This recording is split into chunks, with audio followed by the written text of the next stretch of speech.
Buenas tardes, saludos a todos los que se reúnen para participar de los servicios online de Manantial de Vida USA y a través del mundo.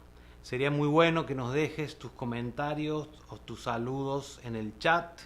Nos gustaría mucho saber de ti, saber que nos estás escuchando, saber que estás creciendo, saber que estás disfrutando, saber que tu vida está siendo edificada en todo lo referente a la salvación del Señor y al propósito eterno de Dios.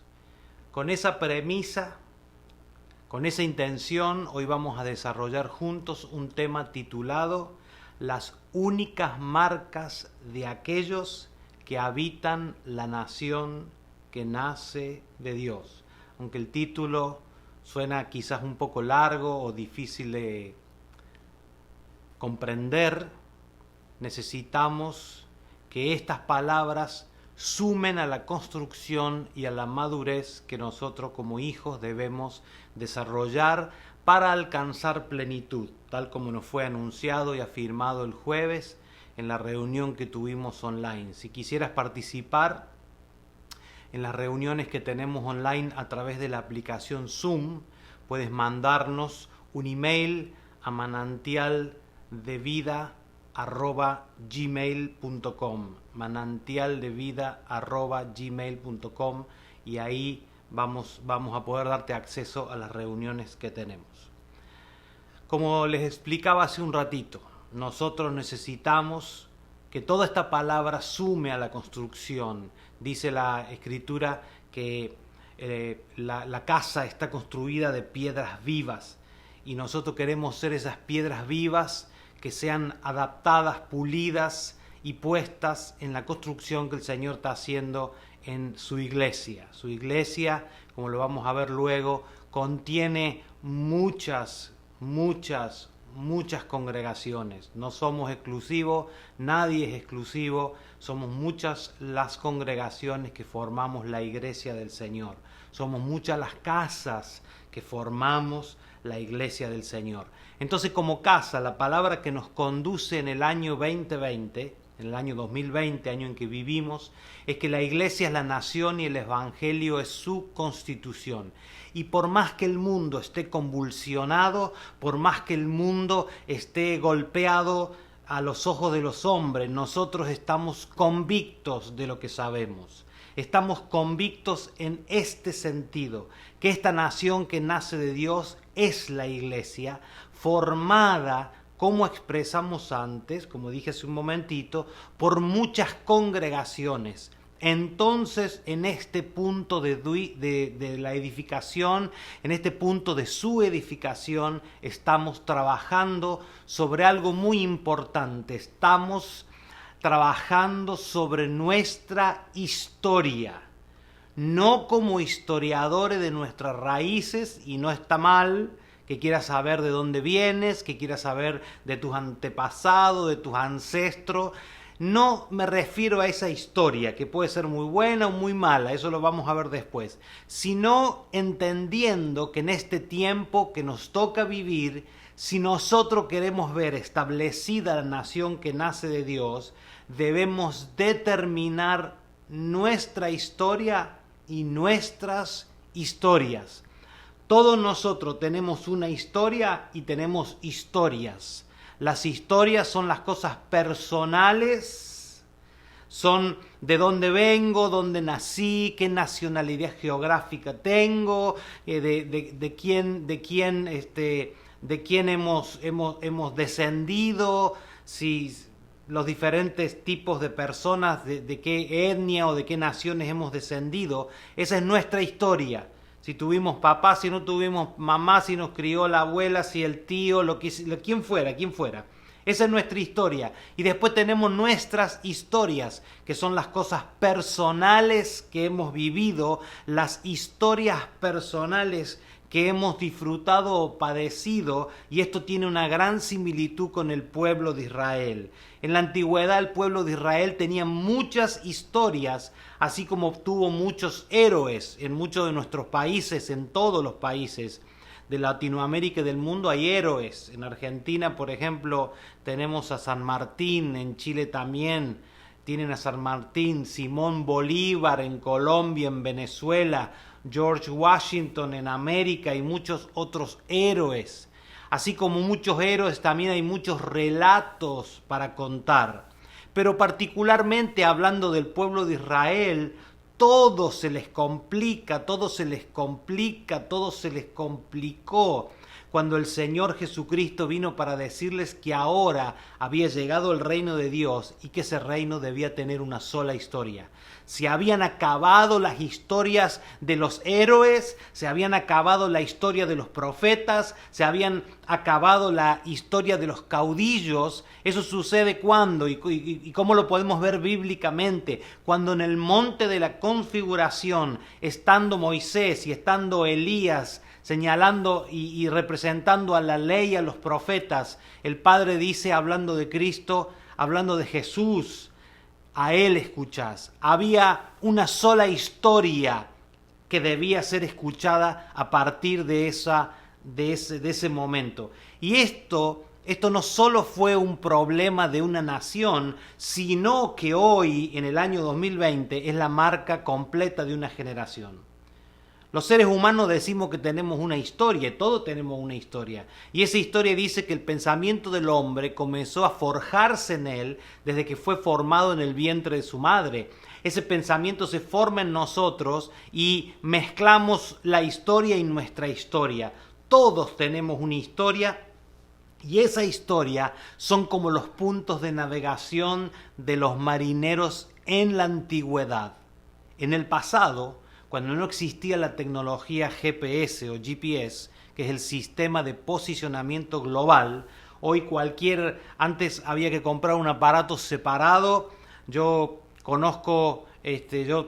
tengo un amigo que tiene barcos y él venía a Miami a comprar GPS para sus barcos y gastaba mucho dinero. Hoy con un teléfono tú puedes tener un GPS de muy buena calidad, de pocos metros. Antes que este sistema funcionara, los marineros se guiaban por las estrellas, por el sol y la luna, por los astros, por los planetas.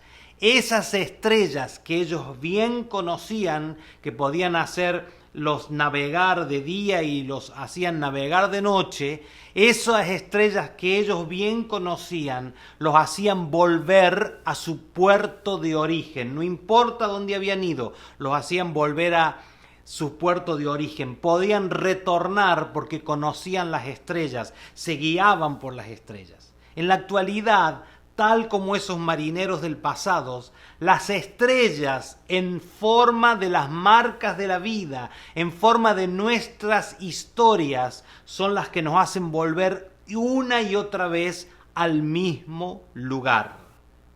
Esas marcas en los ámbitos de las personas que trabajan con la psiquis del hombre se llaman traumas o shock en alguna otra jerga, en algún otro idioma terapéutico. La gente dice, ¿por qué este hombre es así? ¿Por qué esta mujer es así? Porque tuvo un trauma, porque tuvo un shock, porque tuvo un gran impacto en su vida que lo dejó marcado. A veces nosotros nos preguntamos por qué nosotros repetimos historia que no quisiéramos repetir. Y eso sucede porque todavía tenemos nuestras propias estrellas, nuestras propias marcas que son las que conducen nuestra navegación. Esas estrellas, por decirlo de alguna manera, son las cosas que se han grabado en nuestra memoria desde el día que nacimos. Cada uno de nosotros repite cosas, cada uno de nosotros responde, cada uno de nosotros cultiva actitudes, porque esas estrellas, esas marcas, llevándolo al tema de navegación, nos hace volver a la experiencia que un día tuvimos.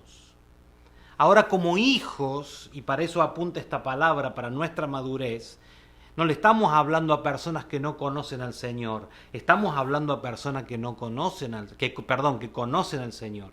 Si tú no conoces al Señor, te invito en esta tarde que le pidas que entre a tu corazón, que lo recibas en esta tarde como su Señor y tu Salvador, para que la vida dentro tuyo tome otro sentido y podamos hablarte como hijo. Es un trámite, es un simple trámite. Parece una cosa intrascendente, pero a veces hay gente que se niega en su corazón. Yo te invito a que lo hagas si nunca lo has hecho, que te tomes 5 segundos y le digas: Señor Jesús, quiero que entres a mi vida. Te entrego completamente mi vida. Mi vida no ha sido lo buena, o sí a lo mejor, que yo he querido que sea, pero tengo necesidad de que entres a mi vida. Hoy reconozco que soy un hombre pecador, una mujer pecadora, y no porque haga actos inmorales, sino porque a veces tengo enojos, tengo envidias, tengo celos que no puedo controlar. Y yo quiero que esta tarde entres a mi vida y a partir de este momento tomes control de mi vida, el control de tu amor gobierne mi vida y seas mi Señor y Salvador. A partir de esta oración tú te vas a transformar, tu vida va a transformarse. Yo te aseguro que así sucede, así nos ha sucedido a muchos de nosotros. A partir de una declaración, de una oración, nuestra vida es transformada por un proceso. Entonces, siendo hijos, y ahora le hablamos a los hijos, es necesario que elevemos nuestro pensamiento con respecto a los asuntos del Señor. Yo lo he comentado muchas veces. Yo cuando era niño mi padre me regañaba, mi padre me criaba, mi padre me corregía, y cuando fui grande fuimos socios en los negocios. Mi padre no cambió, cambié yo. El Padre no va a cambiar, está esperando que cambiemos nosotros. Dios nos da todo su amor, toda su gracia, todo su favor, esperando que nosotros cambiemos y nuestro pensamiento se alinee a su pensamiento. Amados, está comprobado que mientras tengamos una vida más resuelta en función de nuestro pasado, y me refiero al pasado como a las cosas que gobiernan nuestro pensamiento en forma de traumas, en forma de golpes, en forma de improntas. Lo que quiero decirte es que mientras menos historias personales tengamos y más de la historia eterna de Cristo sea grabada en nuestra vida a través de su Espíritu por amor y gracia, vamos a poder vivir una vida más anticipada en el Espíritu. Vivir una vida anticipada en el Espíritu está definido en la Biblia como vida profética. Y tener una vida profética no es andarle profetizando vida, obra y milagro a todo el mundo, sino es tener una anticipación en el Espíritu para no ser presa de la desesperación. Por eso vemos en este tiempo, en esto que el mundo o los gobiernos han denominado como la pandemia global, como la pandemia mundial, vemos a personas que están prosperando y a otras personas que están desesperadas, que no saben qué hacer de su vida.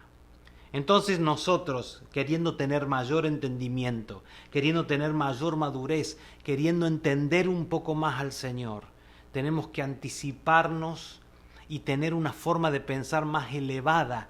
Y tener una forma de pensar más elevada no es meditar, aunque meditar no está mal en la palabra del Señor, sino que es elegir cuál es la historia que vamos a dejar que opere en nosotros.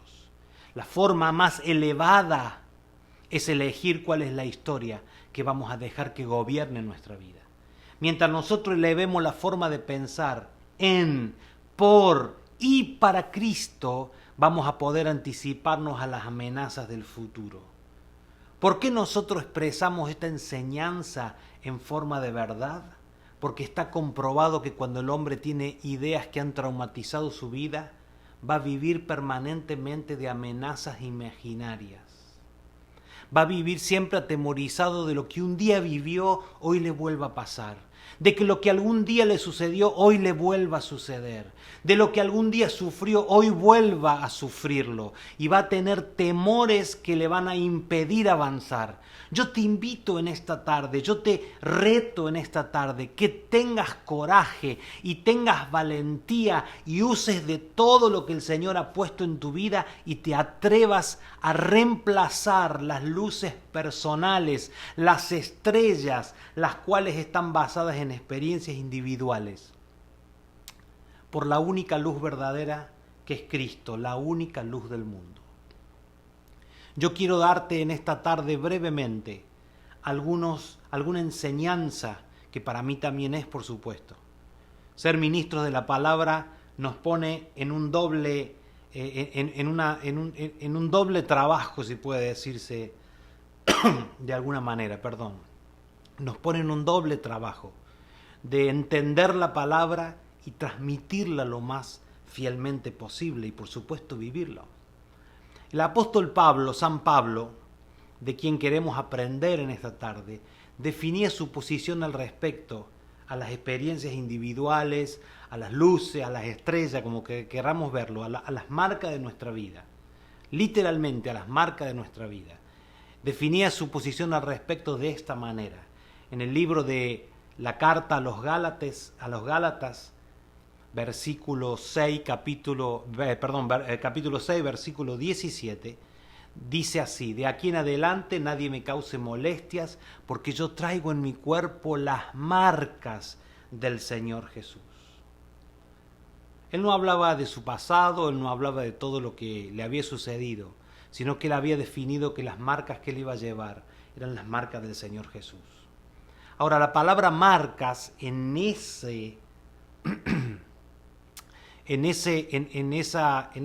definición está significada como la palabra estigma, y es de donde deriva la palabra estigmatizar, que es marcar permanentemente.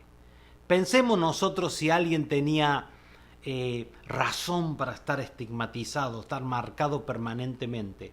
Pensemos en el pasado de Pablo, pensemos en sus luces, en sus estrellas, en sus estigmas, en sus golpes.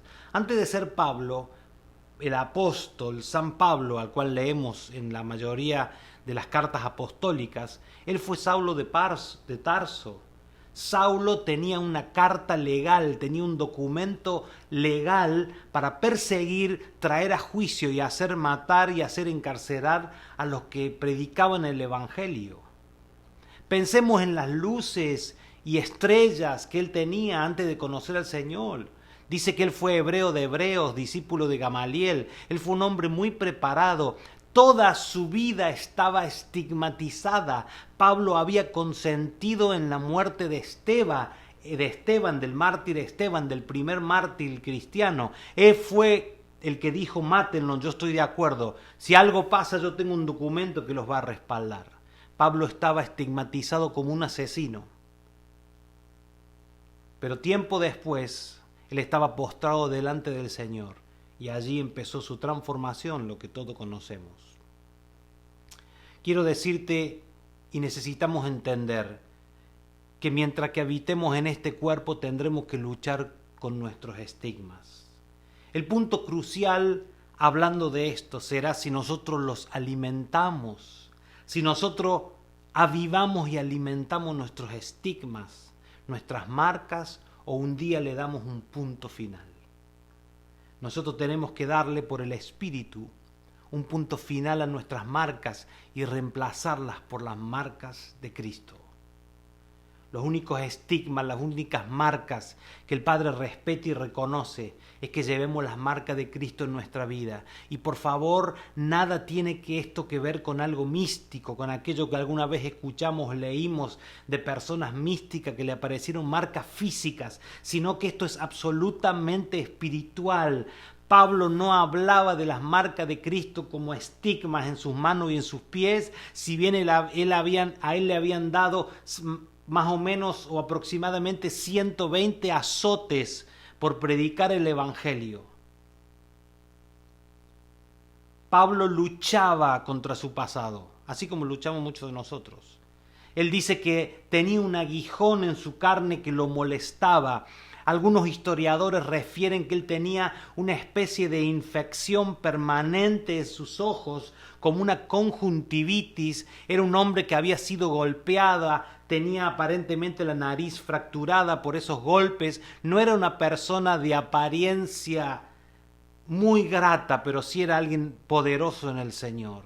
Otros historiadores se refieren que ese aguijón en su carne era presentarse a las iglesias, presentarse ante los hermanos y tener delante de ellos a las viudas ya ancianas de personas que él había mandado a matar o personas que él había hecho matar.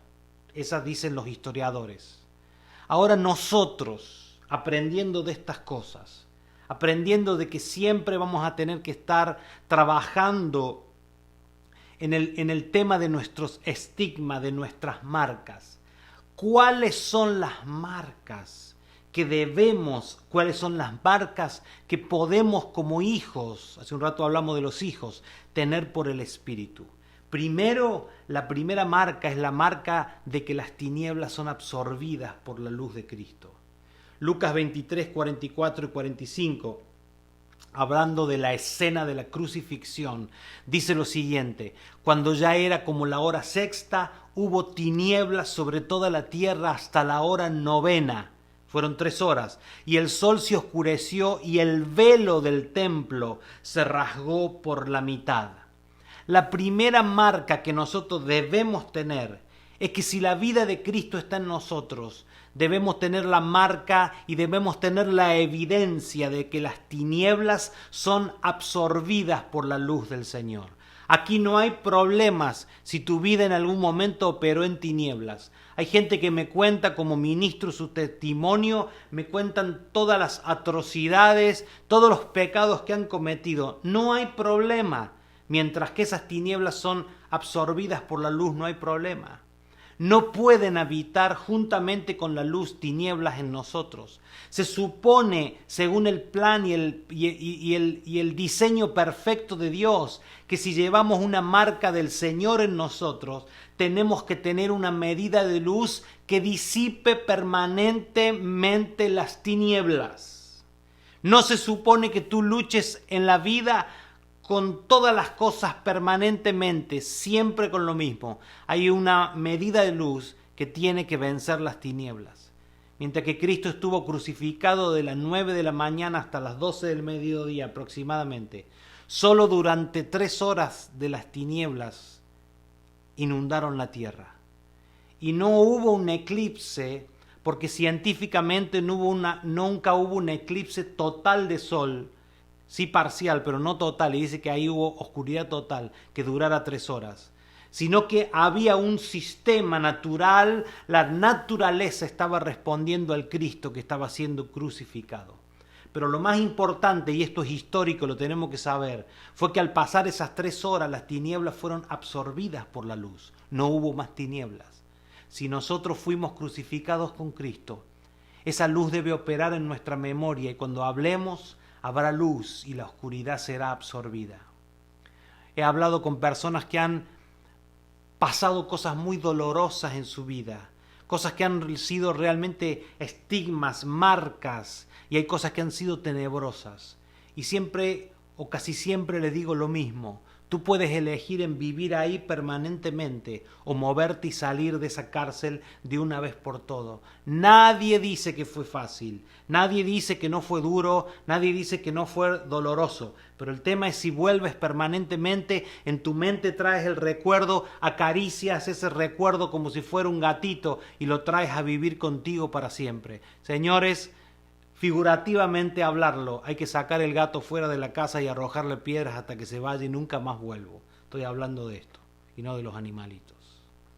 Punto número 1, como habíamos hablado y cómo lo llevamos, desarrollando la marca de que las tinieblas son absorbidas por la luz. La primera marca. Segunda marca que nosotros debemos tener es que los velos de nuestro entendimiento se deben caer para ver la gloria de Dios.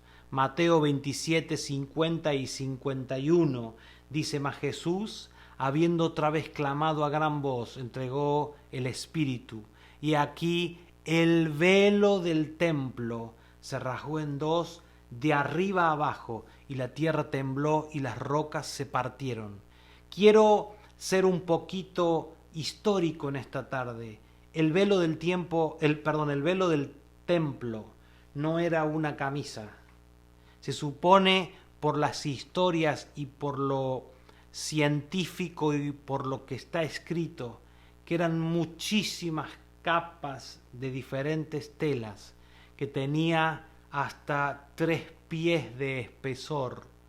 No se puede haber rasgado por intervención humana, y mucho menos de arriba hacia abajo. El templo estaba separado del lugar santo con el lugar santísimo, y eso es histórico, por ese velo. Cuando Cristo murió, el velo, el lugar santísimo, lo que representaba la presencia de Dios en la tierra, se rasgó, no porque Dios se haya ido, sino porque ya no estaba confinado dentro de un pacto antiguo a un solo pueblo, al pueblo de Israel. Lo que representaba la gloria y la presencia de Dios fue, no puedo decir la palabra liberada, porque nada de lo que tiene Dios está preso, sino que fue dispensada, fue dada, esa es la palabra correcta, fue dada, fue dispensada a todo el mundo. Ya no hay un pueblo elegido, ya hay un hombre que ha entendido a Cristo y se vuelve hijo de Dios. Por lo tanto, amados, los velos que nos separan de la verdad de Dios son duros, así como ese velo que nombré recién. Por lo tanto, no hay poder humano que los saque, solo pueden ser removidos por el Señor. Si Cristo está siendo formado en nosotros y estamos siendo crucificados en Él, todos los días deben ir cayendo velos de nuestros ojos para poder entender a Dios, para poder ver la gloria del Señor en la vida diaria. Ser cristiano no es ir a una congregación. Ser cristiano no es aportar tu dinero. Ser cristiano no es portarte bien. Ser cristiano es entender al Señor, amar al Señor.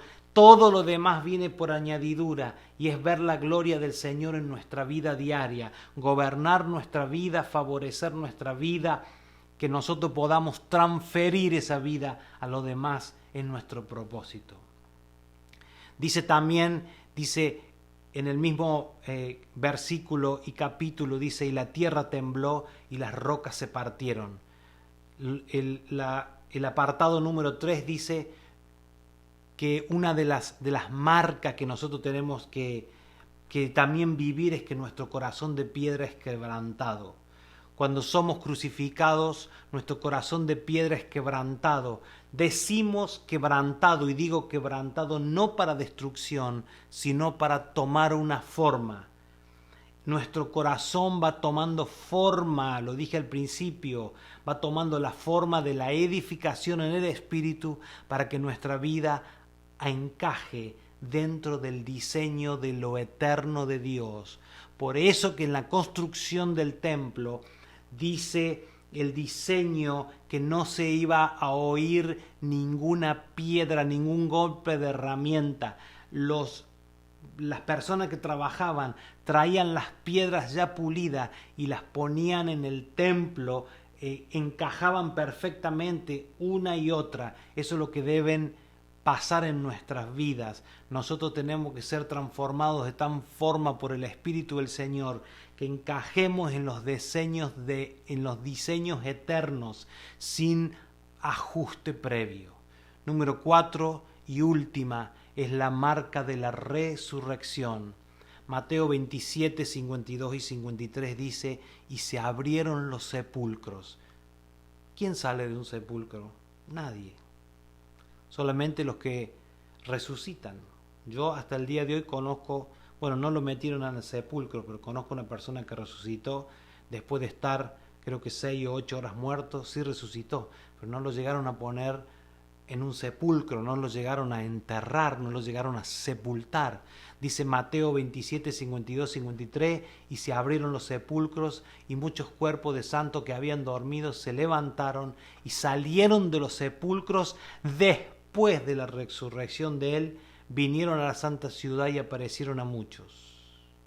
Dice que Jesús estaba siendo crucificado y se abrieron los sepulcros y allí se levantaron los santos. Si me permiten una interpretación literal para no fantasear, sino como dice la palabra, yo creo que los que resucitaron se levantaron y se quedaron firmes, esperando.